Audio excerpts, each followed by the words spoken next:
The Mystic Tower by Fairfax Cartwright. Narrated by Matthew Schmitz.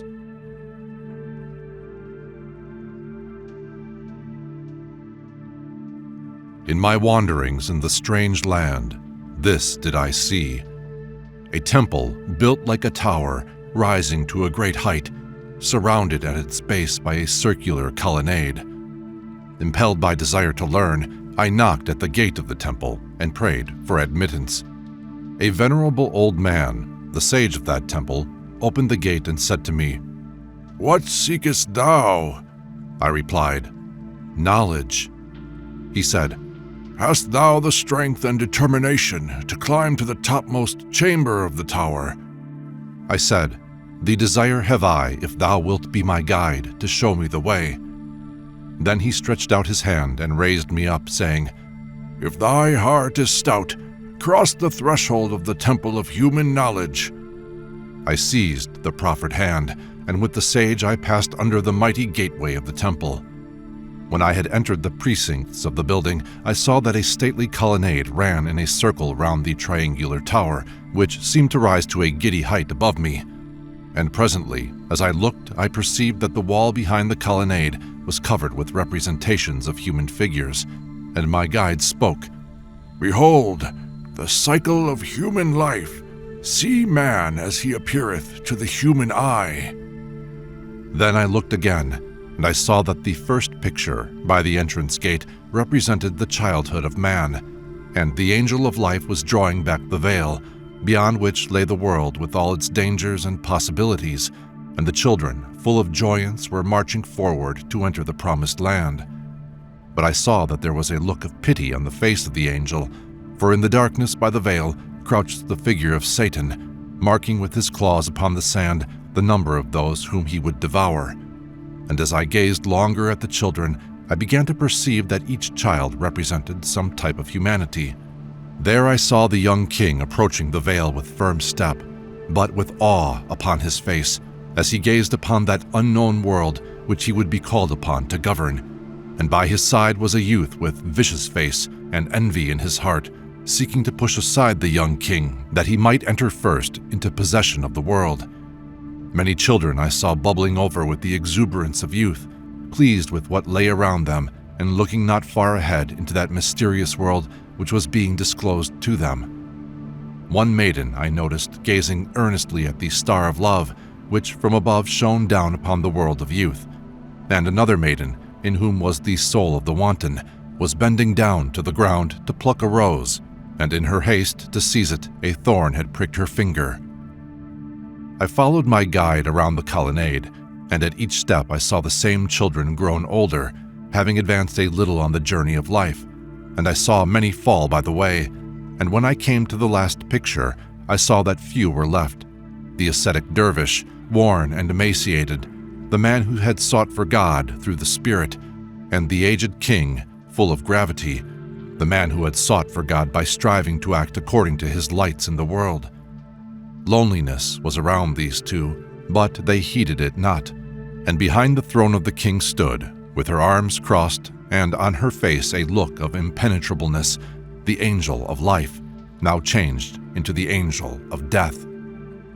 Saddened by what I had seen, I withdrew from the colonnade, and in the sunshine of the pleasant garden round the base of the tower, I sat for a long while, meditating on the vanity of human existence. Then my guide touched me upon the shoulder and said, "Thine eye hath seen but the outer shell of humanity, and thou art depressed thereby. Seekest thou now to know what hath been revealed to the soul of man, and what are the limits of human knowledge?" I replied, "I am willing, for my heart thirsteth for knowledge." My guide with his wand touched a small and hidden door in the rugged walls of the triangular tower, which opened and admitted us. Then he turned to me and said, "The tower is high, and it containeth 7 levels, and on each level there are 3 chambers, and above all lieth one chamber, and the ascent thereto is long and wearisome." I replied, "My master, thy footsteps will I follow." Then we began the ascent, and when we had reached the first level, my guide turned to me and said, "Behold, the first chamber." A heavy veil closed the entrance. My guide pushed it aside, and we entered within the chamber. There we found ourselves in darkness, and awe seized me, so that I poured my soul out in prayer, craving in humility of spirit for illumination. And when I had been there some time, I lifted up my eyes, and it seemed to me that my head was encircled by soul-inspiring light, while my feet remained lost in the darkness of unreality. And my intelligence was quickened by a message from above, and I knew that the soul of man, the reflection of the unity, is suspended between the light and the darkness, and through the opposition of the light and the darkness, the soul of man gains consciousness of the unknown, which veils the eternal unity. And the mystic symbol of the unity shone forth upon the walls of this chamber. When I retired, my guide led me to the second chamber. There I saw a stately woman deeply veiled, wearing on her head a crown with the crescent moon at top, and on her lap lay a great book closed. With deep respect, I prostrated myself before her, saying, "Teach me, thou noble woman, that I may learn." She replied, "I am the recipient, the passive. I am the complement of that which thou hast seen in the first chamber. I am the link between the unity and man. I am the holy sanctuary. I hold the book of knowledge, which he can only read who has the power to lift my veil." And as I contemplated her more steadfastly, I saw that her veil grew dimmer and dimmer, until for an instant I beheld the beauty of her face. Then she vanished from my sight.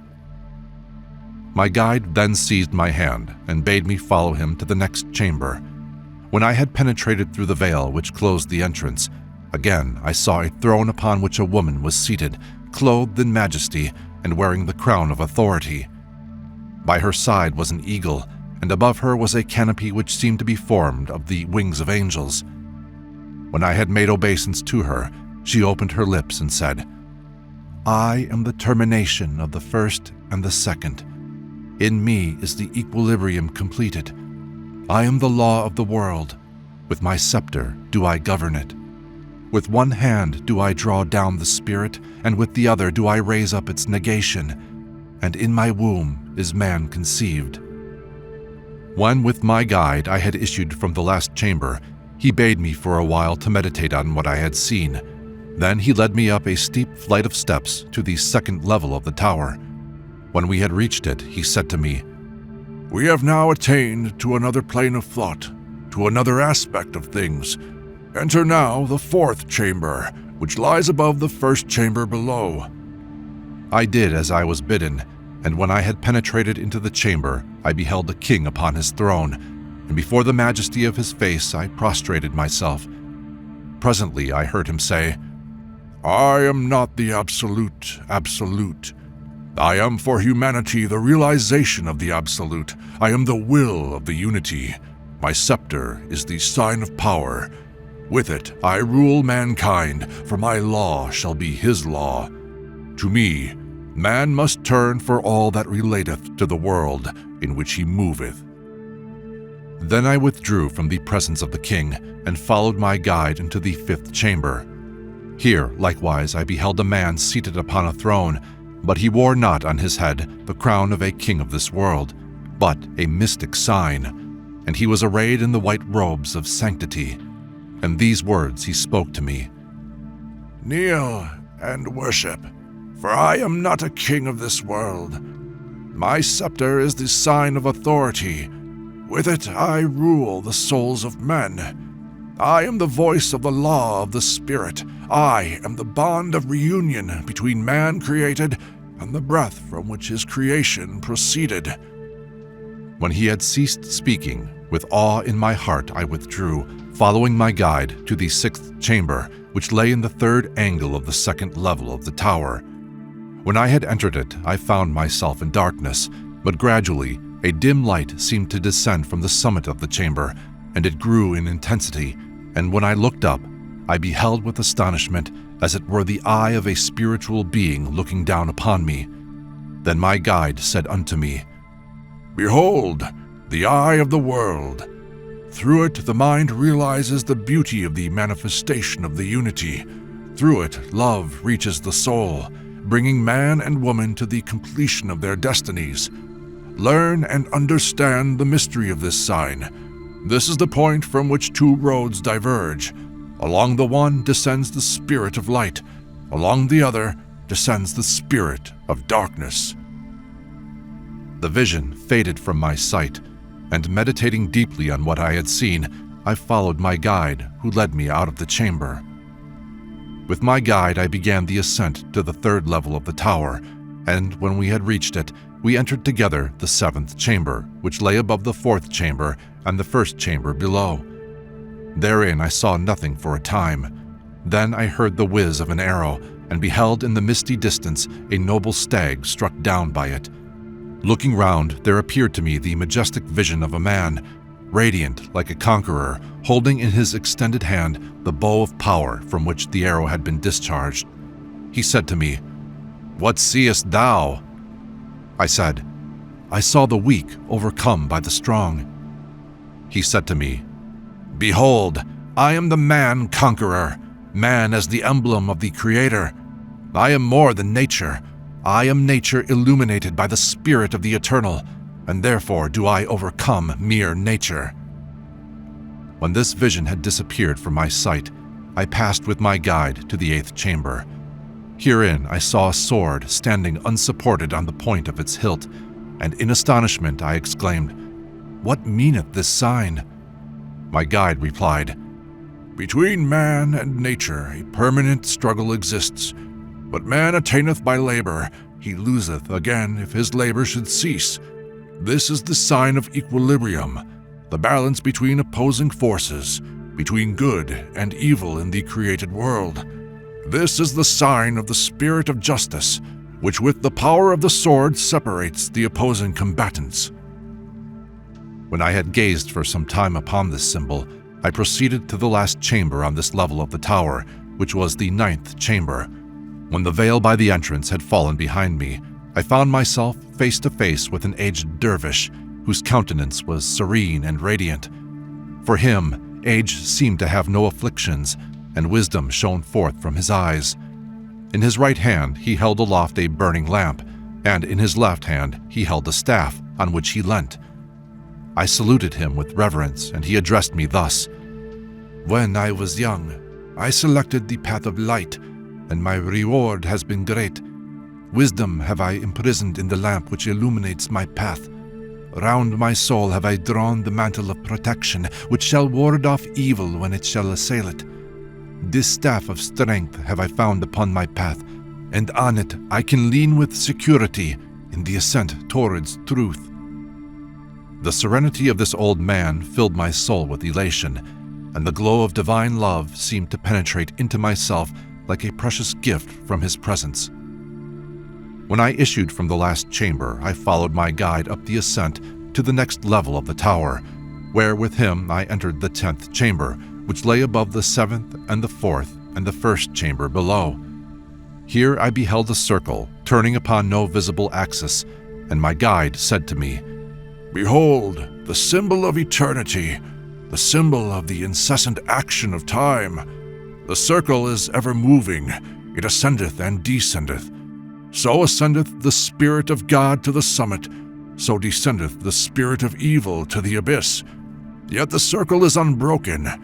So from good the descent to evil is possible, so from evil the ascent to good is possible. This is a chamber of equilibrium. Below, in the 7th chamber, hast thou seen the conqueror, the holder of power, the symbol of creative force. In the chamber above, thou shalt see the symbol of destruction. Here thou seest the ascent and the descent, yet the circle is one and unbroken. But a vaster circle existeth which the eye of man cannot see. It turneth and turneth through eternity without ceasing. The spirit of creation createth, and the spirit of destruction destroyeth, and the circle is the equilibrium without which there would be no manifestation of the unity. And if there were no manifestation of the unity would be dead, and unconscious of himself. When my guide had ceased speaking, he led me to the 11th chamber, and there I saw a virgin standing before me, radiant in all the splendor of youth and strength. With a voice which had the ring of silver without tremor and without fear, she spoke to me thus: "In me lies hid the germ of vitality. To thee my hand seems weak, but strength lieth in the spirit. And because my heart is pure, know I no fear. And with my foot do I curb the dragon beneath me." It was so sweet a vision that it made my heart leap with joy, and when it vanished from my sight, pensively I followed my guide to the 12th chamber, with my mind still full of the beautiful young virgin who had appeared to me. In this chamber, I found myself in complete obscurity, but as I gazed into the darkness, a sign appeared to me by degrees in the form of a cross. My guide said, "Behold, the sign of the revealed law. Out of the darkness it proceedeth, and man must bow to it." As I gazed more intently, the face of a man seemed to appear to me enclosed by a triangle hanging downwards at the base of the cross, and I marveled and exclaimed, "What meaneth this transformation?" My guide replied, "Woe unto the man who, filled with pride, presumeth to rebel against the revealed law, for on him waiteth destruction. Vain is it of man to seek to rebel against that which the Eternal hath revealed unto him. By submission he will rise, by rebellion his face will be turned away from the light, and his advancement delayed." When my guide had ceased speaking, we left the chamber and proceeded to ascend to the 5th level of the tower. There we entered together the 13th chamber, and this vision appeared to me. A luxuriant meadow spread out before my eyes like the plain of the world. It was filled with variety, and the luxuriant flowers nodded to each other in their joy of existence. Presently, however, the breath of winter approached, and its icy blast chilled my soul. And as I gazed, I saw the vision of death looming up before me. In one hand he held a scimitar, and in the other an empty basket, and he mowed down the flowers and threw them into the basket. And it seemed to me that they turned into dead men's heads, and some wore crowns, and others the humble hood of the dervish. And some had the golden hair of youth, and others the whitened locks of old age. And in my fear I cried aloud, "O terror of the world, what art thou?" And a voice replied, "I am the link between the known and the unknown. That which seems gold in the world, I will turn it into base metal, and that which seems base metal, I will turn into gold. As the ocean dissolveth and absorbeth the salt of the world, so do I, for I am the solvent of humanity, and out of that which is do I make that which shall be." When the voice ceased, the vision of death departed from me, and I saw again the green meadow filled with flowers. Then my guide said to me, "The spirit of life is the antagonist of the spirit of stagnation, for stagnation is the negation of life. In the unity, nothing is created, nothing is destroyed. To the sage, therefore, death hath no terrors, for he knoweth that without death there could be no life, without darkness no light, without the negation no manifestation of the reality. Death is the key which opens unto man a further stage on the path of the manifestation of the unity." From this chamber my guide led me to the 14th chamber, where I saw before me an angel who poured out of a pitcher into a receiver beneath the water of life. My guide said to me, "The meaning is this: in the world in which thou livest, the mind perceiveth the existence of individuality, which is caused by the water of life descending in varying degrees into matter, its opposite. Now the angel, when fertilizing the world by pouring upon it the water of life, giveth unto man the conception of justice, which is to be the light which is to guide him upon the path through the material world. The angel whom thou seest is, therefore, the emblem of temperance, which is the principle which should govern the individual creature in the world." Then with my guide I proceeded to the last chamber on this level of the tower, which was the 15th in number. Here I found myself in complete darkness, but presently, out of the profundity of the gloom, glowed forth the beast of evil, the dragon biting his tail. Seized with fear, I clung to my guide, who threw around me the mantle of protection and said, "Behold, the sign! This is the circle of evil. Woe unto the man who steppeth into the shadow of the light, for the gloom shall grow greater and greater, and against the fatal power of the dragon's ring, man's will struggleth in vain. Who falleth into the magic circle, him no regrets can avail, for an eternity seemeth to separate him from the path of reunion." Overcome with dread, I issued from the last chamber and began the ascent to the next level of the tower, where, when I had reached it, I entered with my guide the 16th chamber.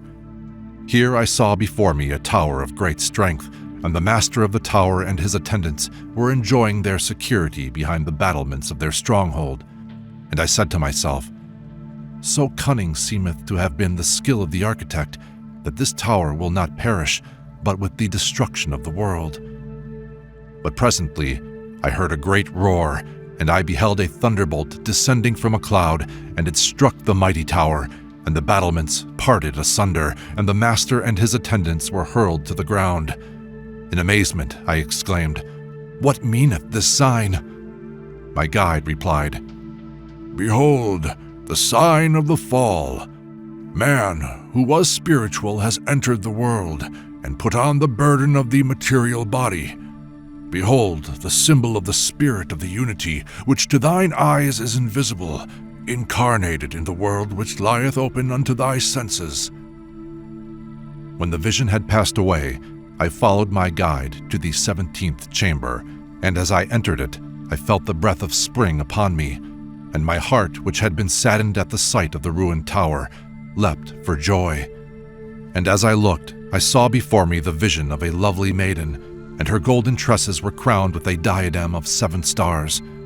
She sat in the midst of a green meadow, enameled with the glory of flowers, and by her side was a fountain from which poured forth the pure water of the earth. Presently, the lovely maiden opened her lips and spoke, and my soul was so stirred that tears flowed from my eyes for joy of the softness of her voice, which was like the music of a harp in the stillness of the night. And she said, "I am the voice of hope in the world. I am the eternal youth of nature. In the depth of the material world lieth hid the water which welleth up in the fountain of immortality. The glory of the sun have I absorbed in my golden tresses. From my diadem of stars do I draw down the spirit into the body of man. Into his fallen soul I breathe the hope of redemption. Through me cometh to man the courage to struggle against the bondage in which he is placed." I tarried long in contemplation of this beautiful vision, until my guide with his wand of power caused it to vanish.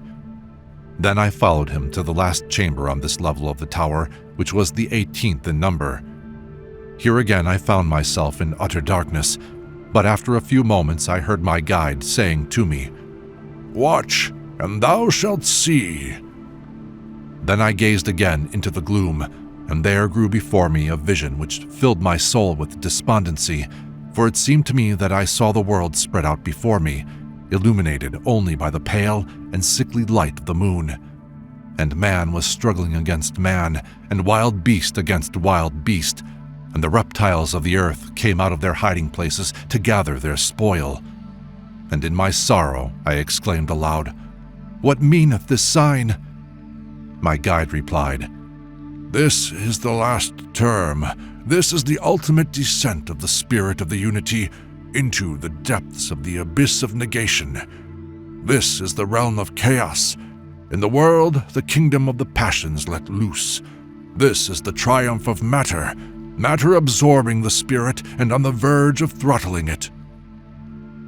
The sight of this vision inspired me with so great a terror that my eyes had no tears to weep, and I felt as if a mountain of matter were piled upon my soul to crush it, so that beneath the strain my mind gave way, and I fell back in a swoon into the arms of my guide. When I recovered the use of my senses, the vision had departed, and like a child, I was led without this chamber of despair. But when I sought to begin the ascent to the next level of the tower, my guide checked me and said, "Ere we proceed any further, pause and reflect. Thus far hast thou ascended through 6 levels of the tower, and thou hast visited 18 chambers therein. Now, this is the meaning of what thou hast seen. In the first 6 chambers thou hast gained knowledge of the principles of the universe. In the next 6 chambers thou hast moved in the world of law, and gained knowledge of the spirit of preservation. In the last 6 chambers thou hast gained knowledge of the world of facts. The total which thou hast seen hath had this for meaning: the breath of the unity descending towards the abyss of darkness. What thou shalt see now is the yearning for reunion, raising the spirit of the eternal back to the unity from which it proceeded." When he had spoken thus, my guide led the way up a long flight of steps, narrow and steep at the beginning, but broadening out and more easy as we advanced. And when we had reached the top of them, we found ourselves on a higher level of the tower, and here we entered the 19th chamber. Here at first I saw nothing, but surrounding me lay, as it were, a shapeless mist permeated by a vivifying luminosity. Presently, in the uniformity of the mist, I saw, as it were, a germ forming, a point of condensation. Gradually, it assumed a more definite shape, and then it appeared to me like a pure crystal of salt suspended in the ocean.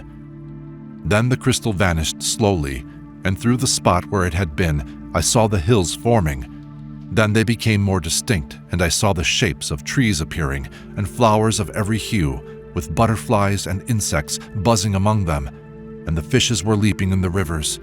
And as I marveled, the glory of the light broke through the mist, and I saw beneath me a lovely garden in which the children of men, youths and maidens, played among the flowers, rejoicing in the gift of life. Then I heard my guide exclaim, "Behold, the spirit of the eternal, through the chaos of the material world, hath reached to the manifestation of humanity."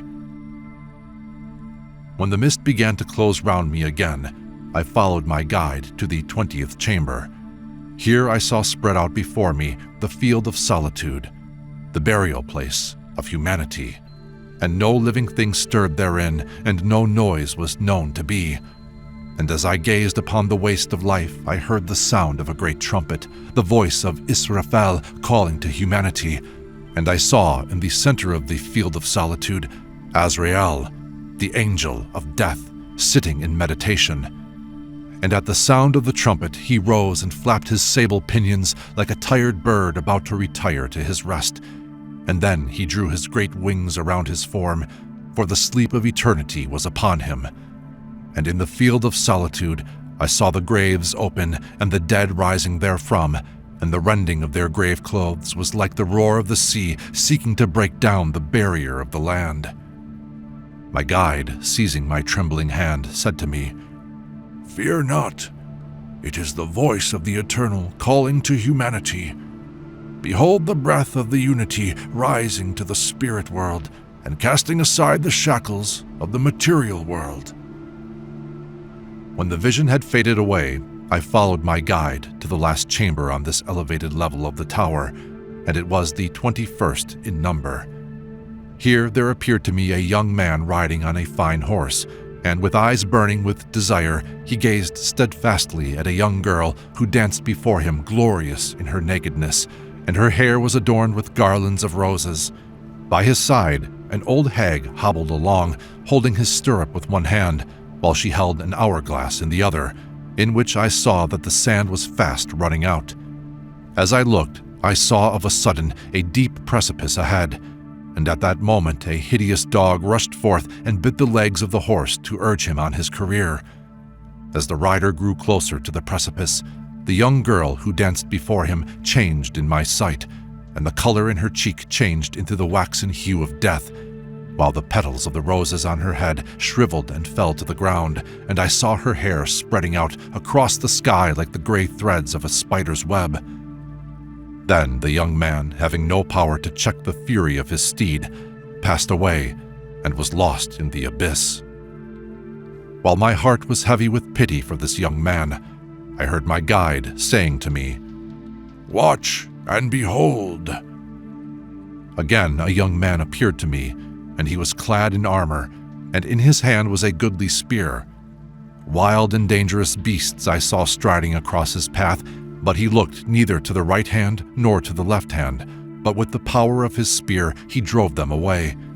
And I saw him begin the ascent of a steep mountain full of obstacles, but they seemed to recede before him, and as he reached the summit, the sun shone forth illuminating his armor, and in the glory of that light, the vision faded from my sight.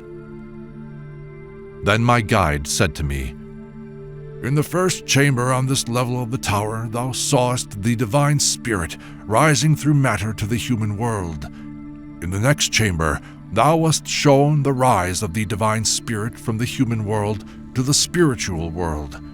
Now, this is the meaning of what thou hast seen in this chamber. In the world in which thou livest, an equilibrium existeth between matter and the divine spirit.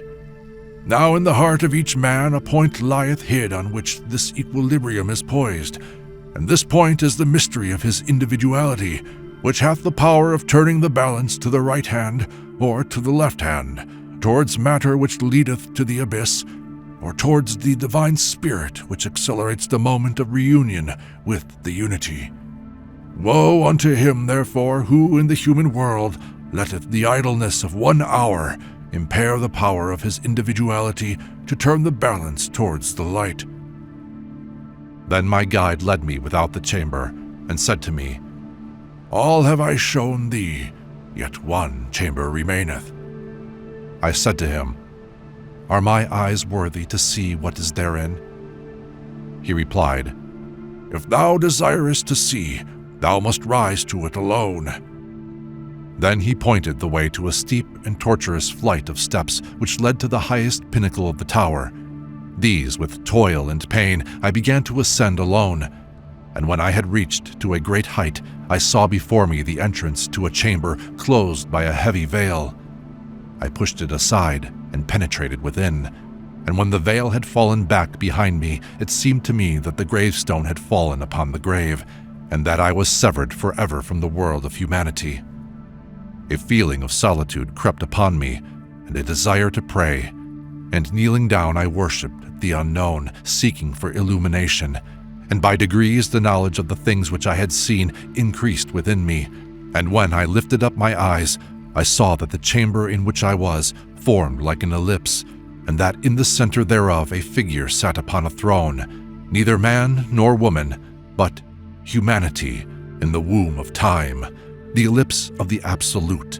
And as I gazed and marveled, I saw a mystic flower at the summit of the chamber open its 4 great petals, on each of which a sign was burnt in fire, and from the depths of the flower 3 rays of light descended upon the figure beneath, illuminating it with splendor, so that I saw the overpowering serenity of its face, ever youthful, on which no wrinkle was writ. Then the figure crossed its hands, so that forefinger was extended against forefinger, and with the tips of the forefingers it touched its lips, placing thereon the seal of silence. Then my soul grew bewildered with the beauty of that face, and I covered myself with my hands, and when again I opened my eyes, I felt the breath of dawn upon my face, and I heard the lark singing above, and the joy of calm was in my heart, and the morning star shone in all its glory above the solitude of the desert.